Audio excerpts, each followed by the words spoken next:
రామోజీరావు గారికి ఆత్మకు శాంతి కలగా.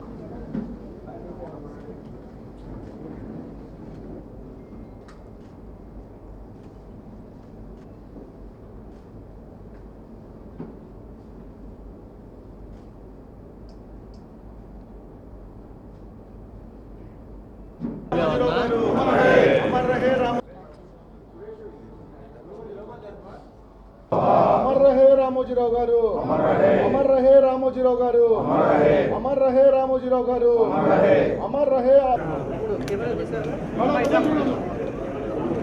अमर रहे रामोजीराव गारू.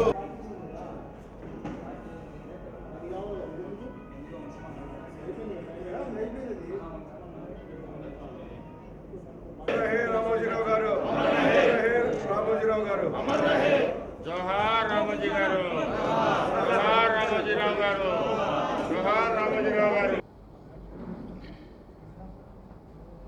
అందరికీ నమస్కారం. గుంటూరు జిల్లా ప్రజలు పెద్ద ఎత్తున తెలుగుదేశం పార్టీ వైపుకి మొగ్గారు. అత్యద్భుతమైన విజయాన్ని అందించారు. అయితే ఈ సందర్భంలో వారందరికీ శుభాకాంక్షలతో పాటుగా కొన్ని సూచనలు కూడా చేయదలుచుకున్నాం. మన పద్ధతులు, మన ఆలోచనలు, తెలుగుదేశం పార్టీ నడిపించే విధానం అన్న నందమూరి తారక రామారావు గారు క్రమశిక్షణతో నేర్పారు. చంద్రబాబు నాయుడు గారు దాన్ని మరింత ఉన్నతంగా తీసుకెళ్ళారు. ఆ దిశలో ఉన్న మనకి ఈ మధ్యకాలంలో వైసీపీ వాళ్ళు దాడులు చేసి ప్రేరేపించి మనల్ని రెచ్చగొట్టే విధంగా అనేక రకాలుగా సహనం కోల్పోయే విధంగా ప్రవర్తిస్తూ ఉన్నారు. దాని పట్ల మనం అందరం అప్రమత్తంగా ఉండాలి. అక్కడక్కడ విగ్రహాల జోలికి వెళ్ళటం, నాయకులు కార్యకర్తల మీద దాడులకు చేయటం, పురికొల్పటం, ఇవన్నీ కూడా చాలా పార్టీ విధానాలకి వ్యతిరేకం. కావున అందరికీ, నాయకులకి, కార్యకర్తలకి జిల్లా పార్టీ అధ్యక్షుడిగా నేను చేసే విజ్ఞప్తి ఏమిటంటే, వారెంత రెచ్చగొట్టినా మనం ఆవేశానికి లోను కాకుండా, మనని అనేక రకాలుగా హింసించిన మాట వాస్తవం, తప్పుడు కేసులు పెట్టిన మాట వాస్తవం, పోలీసుల ద్వారా హింసించిన మాట యథార్థం. అయినా చట్టాన్ని గౌరవించే పార్టీగా, చట్టాన్ని గౌరవించే వ్యక్తులుగా మనమందరం కూడా చట్టం తన పని తాను చేసుకుపోయే విధంగా ఉండాలి తప్ప మనం తిరిగి దౌర్జన్యాలకి, దాడులకి పాల్పడటం అనేది మన పార్టీ సాంప్రదాయం కాదని నేను విజ్ఞప్తి చేస్తూ ఉన్నాను. ఎందుకంటే సహజంగానే మన మీద చేసిన దాడికి ప్రతిదాడులు చేయాలని మానవ నైజంగా ఉంటుంది. కానీ మన పార్టీ 40 సంవత్సరాల పైగా ఈ ఆంధ్ర రాష్ట్రంలో మేజర్ టైం పరిపాలనలో ఉంది. సమాజంలో అన్ని వర్గాల ప్రజల యొక్క యోగక్షేమాల కోసం పార్టీ పనిచేస్తాం. దాన్ని మనం దృష్టిలో పెట్టుకొని ఖచ్చితంగా సంయమనం పాటిస్తూ ఎంత రెచ్చగొట్టే చర్యలు వాళ్ళు చేసినా మన నాయకుడి యొక్క విలువల్ని, మన పార్టీ యొక్క విలువల్ని కాపాడే విధంగా వ్యవహరించగలరని మనవి చేస్తూ అందరూ సంయమనంతో ఉండాలి. ఎవరు కూడా ఎటువంటి పరిస్థితుల్లో ఆవేశాలకు లోను కావద్దని విజ్ఞప్తి. చట్టబద్ధంగా మాత్రమే వ్యవహరిద్దాం.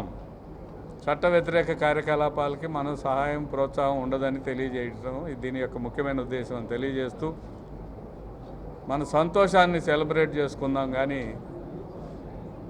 ప్రతీకారంగా వాళ్ళు రెచ్చగొట్టితే రెచ్చిపోయి మనం వ్యవహరించవద్దని నాయకులకు, కార్యకర్తలకి విజ్ఞప్తి చేస్తూ సెలవు తీసుకుంటాం.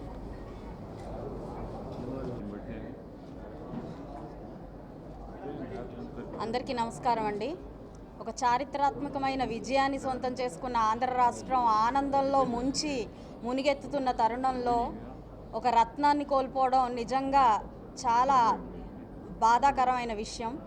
ఎందరో వ్యక్తులకి ఎంతో భావితరాలకి స్ఫూర్తిగా నిలిచిన రామోజీరావు గారిని కోల్పోవడం నిజంగా ఆంధ్ర రాష్ట్రం దురదృష్టకరం. ఈరోజు విజయాన్ని ఆయనతో పాటు అద్భుతంగా జరుపుకోవాల్సిన మేమందరం కూడా ఇలా బాధపడ్డాం. ఇలాంటి ఒక సందర్భం మేమందరం ఎదుర్కోవడం నిజంగా బాధాకరం. పత్రికా లోకానికి ఆయన చేసిన సేవ, సినీ రంగానికి ఆయన ఇచ్చిన కృషి, సేవ నిజంగా మరోలేనిది. ఈరోజు పత్రికా లోకం యావత్తూ కూడా ఒక నిఘంటువుగా భావించదగ్గ వ్యక్తి అంటే రామోజీరావు గారు. ఎందరో వ్యక్తులకి, ఎందరో మందికి ఉపాధిని కల్పించి ఎంతమందికో ఈరోజు ఆశాస్ఫూర్తిగా, ఒక స్ఫూర్తిదాయకమైన వ్యక్తిగా ఆంధ్ర రాష్ట్రంలో నిలిచారు. ఆంధ్ర రత్నగా మనందరం గర్వించదగ్గ మహోన్నత వ్యక్తి రామోజీరావు గారు. ఆయన కోల్పోవడం నిజంగా బాధాకరం. ఇలాంటి ఒక సందర్భాన్ని ఎదుర్కోవడం కూడా ఎంతో బాధాకరంగా భావిస్తూ గుంటూరు పశ్చిమ నియోజకవర్గం నుంచి పెద్దలందరం కూడా ఘన నివాళులు అర్పిస్తున్నాం.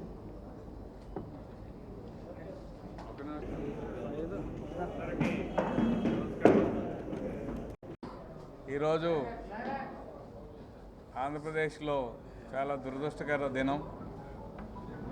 పత్రికా రంగంలో కానీ, వ్యాపార రంగంలో కానీ, చిట్ ఫండ్ రంగంలో కానీ, మీడియా రంగంలో కానీ, అదేవిధంగా పికిల్ ఇండస్ట్రీ, మసాలా ఇండస్ట్రీ, వీటన్నిటిలో తనదైన ముద్ర వేసి క్రమశిక్షణకు మారుపేరుగా, అదేవిధంగా నిబద్ధతకు, నిజాయితీకి మారుపేరుగా నిలిచిన చెరుకూరు రామోజీరావు గారు ఈ లోకం విడిచి పుణ్యలోకాలకు వెళ్ళిపోయారు. కొంతకాలంగా అనారోగ్యంతో ఉన్న ఎంతో కొంత మెరుగ్గానే పత్రికా రంగాన్ని నడిపిస్తూ ఉన్నారు. పత్రిక ద్వారా ప్రజాభిప్రాయాన్ని మార్చవచ్చు లేదా ప్రజాభిప్రాయాన్ని ప్రతిబింబింప చేయవచ్చు అని బలంగా నమ్మిన, కలం ద్వారా బలంగా నమ్మిన వ్యక్తి రామోజీరావు గారు. ఒక కొత్త ఒరవడిని పత్రికా రంగంలోకి తీసుకొచ్చి ఏకూజావునే న్యూస్ పేపర్ని ఇంటింటికి అందజేయగల సామర్థ్యం, అందజేయవచ్చని నిరూపించిన విధానం, కొత్త కొత్త ప్రయోగాలు, మొట్టమొదటిగా కలర్ పేపర్తో కూడా కలర్ ప్రింటింగ్ కూడా చేయవచ్చని, అదేవిధంగా తను వచ్చిన గ్రామీణ ప్రాంతాన్ని మర్చిపోకుండా వ్యవసాయ రంగానికి సూచనలు, సలహాలు ఇస్తూ అన్నదాత మ్యాగజైన్ నడపటం, పొదుపుని ఒక ఉద్యమంలాగా చేపట్టాలనే ఉద్దేశంతో చిట్ ఫండ్ రంగాన్ని ప్రవేశించి కోట్లాది మంది ప్రజల యొక్క ఆదరాభిమానాలు, మన్ననలు పొందిన వ్యాపారవేత్త. ప్రభుత్వాలు ఎన్ని రకాల కుయుక్తులు పన్ని చిట్ ఫండ్ వ్యాపారాన్ని దెబ్బతీయాలని ప్రయత్నం చేసినా కోట్లాది మంది కస్టమర్ల యొక్క నమ్మకాన్ని చూరగొని ఒక్కరు కూడా ప్రభుత్వ రాజకీయాలకి వ్యతిరేకంగా, ప్రభుత్వం చేసిన కుచితమైన రాజకీయాలకు వ్యతిరేకంగా ప్రజలందరూ మద్దతుగా నిలబడిన గొప్ప వ్యక్తిత్వం. అనేక రంగాల్లో ప్రవేశించి ఒకటి రెండు రంగాల్లో విఫలమైన ఒక్కవోని దీక్షతో పనిచేసిన రామోజీరావు గారు ఇక లేరంటే చాలా బాధాకరంగా ఉంది. ఒక రామోజీ ఫిలిం సిటీ అనేది ఒక అద్భుత ప్రపంచాన్ని సృష్టించి సినిమా తీయాలనుకునే వారికి లోపలికి ప్రవేశిస్తే తిరిగి రిలీజ్ అయ్యేదాకా కూడా అన్ని వసతులు ఏర్పాటు చేసిన మహా దూరదృష్టి కలిగిన నేత. సినిమా రంగంలో ప్రవేశించి విలువలతో కూడిన సినిమాలు నిర్మించడం, కొత్త రచయితలకు ప్రోత్సాహంగా కథానికలు రాసే విపుల మ్యాగజైను, చతుర మ్యాగజైను, చతుర ఒక నవల రచయితలకు ప్రోత్సాహం, ఒకటి కాదు రెండు కాదు, అనేక రంగాల్లో ఆయన అసామాన్య ప్రతిభ ఆంధ్ర రాష్ట్రం చవి చూసింది. అటువంటి మహోన్నతమైన శిఖరం ఈరోజు లేరంటే చాలా బాధాకరంగా ఉంది. రాజకీయాలు కూడా విలువలతో నిబద్ధతతో ఉండాలని ఆశించిన వ్యక్తి, జర్నలిజాన్ని ఒక ఆయుధంగా మలిచి ప్రజాభిప్రాయాన్ని ప్రతిబింబింపజేయాలనే ఒక ఆలోచన, అన్ని వర్గాల ప్రజలకు అందుబాటులో ఉండే విధంగా పత్రికల్ని మాధ్యమాలని తీసుకొచ్చిన వ్యక్తి రామోజీరావు గారు. ఆయన జీవితం అనేక మందికి ఆదర్శం. అది చూసి ప్రతి ఒక్కరూ నేర్చుకోవాల్సిన పరిజ్ఞానం ఎంతో ఉంది. అటువంటి గొప్ప వ్యక్తి ఈరోజు లేకపోవడం చాలా దురదృష్టకరమని భావిస్తూ వారి పవిత్రాత్మక శాంతి కలగాలి, వారి కుటుంబ సభ్యులకు ప్రగాఢ సానుభూతిని తెలియజేస్తూ గుంటూరు జిల్లా పార్టీ తరఫున నేను నివాళి అర్పిస్తా ఉన్నాను. నమస్కారం. ఈరోజు మన ఆంధ్రప్రదేశ్ గర్వించదగ్గటువంటి పారిశ్రామికవేత్త, మొట్టమొదటి నుంచి మన తెలుగుదేశం పార్టీకి సానుభూతిపరుడు అయినటువంటి సరుకూరి రామోజీరావు గారు ఇవాళ మన ముందు లేకపోవటం అనేది చాలా బాధాకరమైన విషయం. అయితే పెద్దలు చెప్పినట్టుగా ఆయన ఒక మనిషి కాదు, ఒక వ్యవస్థ.